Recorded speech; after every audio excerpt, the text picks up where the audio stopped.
Well, I'm on the Appalachian Trail in Maryland, and today my goal is to walk from Washington Monument State Park, which is where I walked last week, down past US 40 and the Reno Monument, and on down to White Rocks, which should have a rather nice view, and on down to Gathland State Park, where I'm currently parked. I would mention that this area is absolutely beautiful. I've already hiked from Gathland State Park all the way down to the Appalachian Conservancy and that general area. And it's a wonderful, very historic area. That was a 13-mile hike for me that particular day, not including going around town. But I am right here. This is history territory, as you've seen by some of the opening clips, and I do believe I'm going to enjoy this very much. This should be a 9-mile hike for me today, 2 miles to US 40, 1 mile to the Reno Monument, 6 miles then down to Gathland State Park. Temperature is a bit nippy this morning by my standards, but then again I'm not exactly hardy. I would say it's about 44, 43 degrees at the moment. The trail is so nice and peaceful, which is just something I absolutely love. Enjoying the peace and quiet out in God's creation. One of my favorite. I don't know, it just recharges me, you know? Be still and know that you're God, and I can walk along and just breathe your air. It's good cool air this morning too. It's perfect. I look at these stones, I think about the boys who were going up and down the sides of this mountain, the Confederates and the Unions boys back in the day, about all the fighting for freedom. And every time I think of a soldier, I think of Jesus and his love for us and how much he gave himself for us at Calvary. And we have so much that we can be thankful for. Oh, I know the times are COVID, and I know that there are some real issues that we face right now, but God is faithful. And if you know the Lord, you have a home in heaven. In my Father's house were many mansions. If it weren't so, I would have told you. But Jesus has prepared a place for me. That means so much more than just a house, by the way. I remember one preacher one time said, he's not just a heavenly carpenter, which I know he is a master builder. Since he created the world, I think we could probably deem that he is perfect in every arena of creativity. He's the ultimate creator. But love this territory. Look at the stonework, man. I can just imagine revolutionary soldiers huddled behind these rocks, up and down the sides of this mountain. So one thing I'm loving already is, I believe I'm starting out in a old hemlock. Look a little bit like hemlock. Forested area. I love evergreens because, having grown up in Seattle, I just need some evergreens every once in a while. And I always appreciate it when they're out there. I don't figure I'll be walking these trails again, so I want to put them on video because I'm nostalgic. I like to look back at the beauty.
little stone wall around here. Perhaps a border. Perhaps something for Civil War soldiers to shoot behind, to defend themselves against an onslaught of some sort. Being that this is South Mountain, I really don't know, but I always find these old outcroppings of rock interesting considering the Civil War history here.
Pretty close to the field here.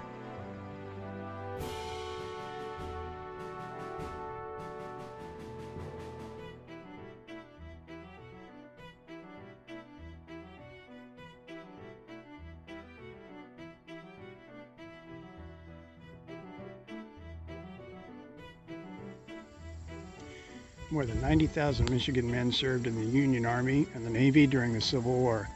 The 17th Michigan Volunteer Infantry Regiment was mustered at the Detroit Barracks in August 1862 under the command of Colonel William H. Witherton. The regiment consisted of raw recruits from field, workshop, and schoolroom.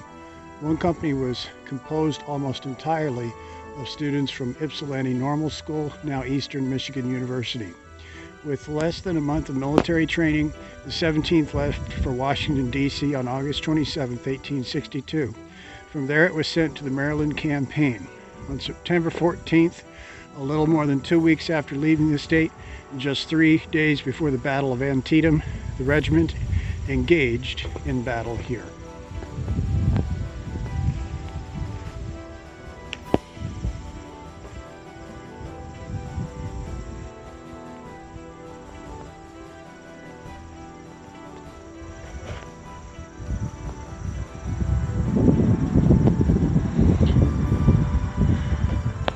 The 17th Michigan Voluntary Infantry Regiment was among the units of General Ambrose E. Burnside's 9th Army Corps that were engaged in the battle here on September 14, 1862.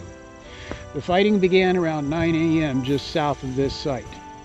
Around noon, a Confederate battery opened fire on the regiment, which was supporting Cook's, Massachusetts battery. The 17th held its position for several hours. At 4 p.m., the command was given for an assault along the entire Union line. The Confederates came out of the woods to meet the charge at the fence line in the middle of the field and then moved back to the stone walls along the crest of the hill. Incidentally, I saw a lot of those stone walls on the Appalachian Trail just inside the tree line there. So they were there for a reason. Of the 500 men of the Stonewall Regiment engaged in battle here, 27 were killed and 114 were wounded, many mortally.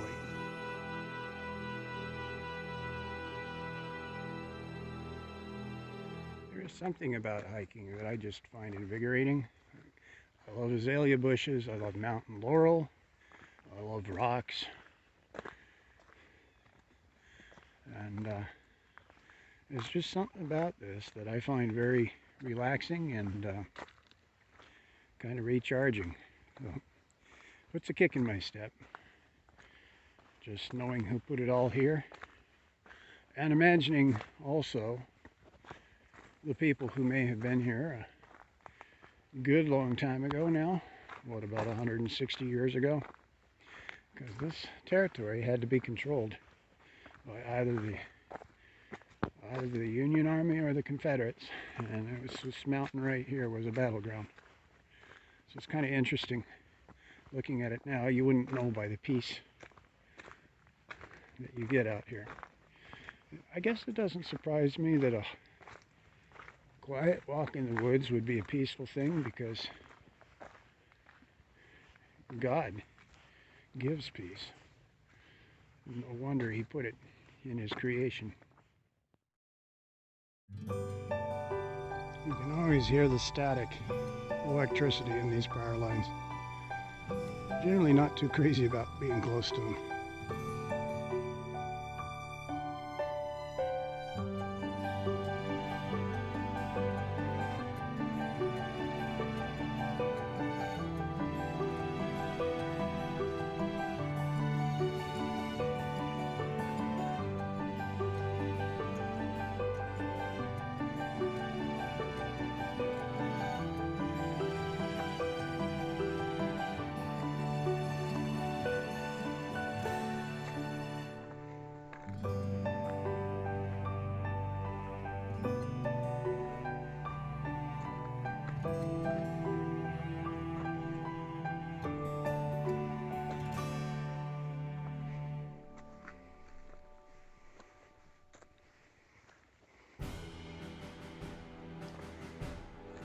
Break time.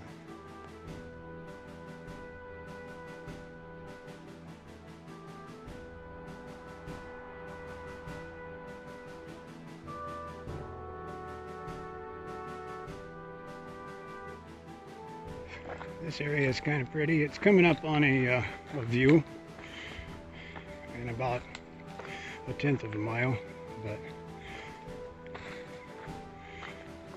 this type of scenery I really enjoy.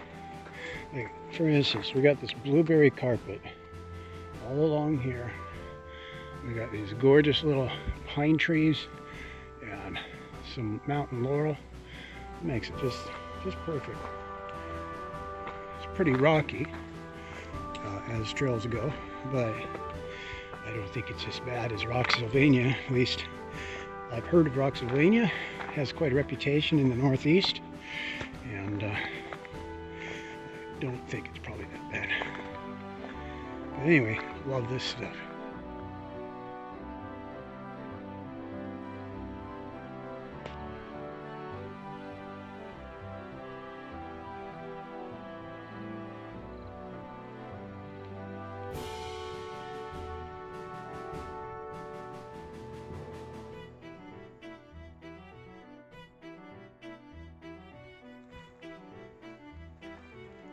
Every once in a while there's just places that look a little prettier. Hard to see, but there's a rock face up that way which seems to feed some of this.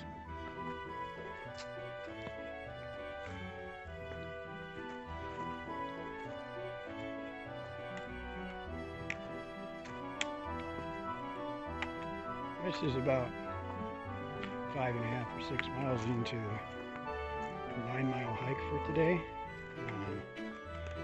So far so good. It's good to have knee braces, I found.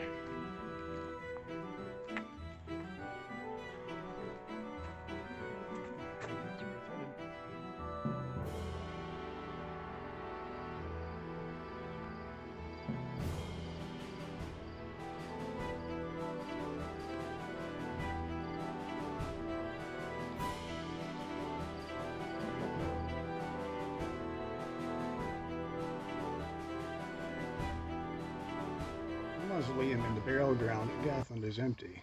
When Gath died nearly penniless in 1914, he was buried in Philadelphia. Townsend regarded Gathland as a lasting monument to himself and his craft, and wanted to rest here for all time. Like most people of the 18th century, Townsend wanted to be buried at home, near this place that he loved. Townsend designed and erected his mausoleum in 1895. Its 4 vaults were intended to house his remains and those of his wife and parents. but the Lord would not have it so. Changed a word there. Townsend died at his daughter's home in New York City, April 15th, 1914, and was buried alongside his wife Bessie in Philadelphia. The Gathland mausoleum was never occupied, and the glory that was Gathland faded into ruin and indifference.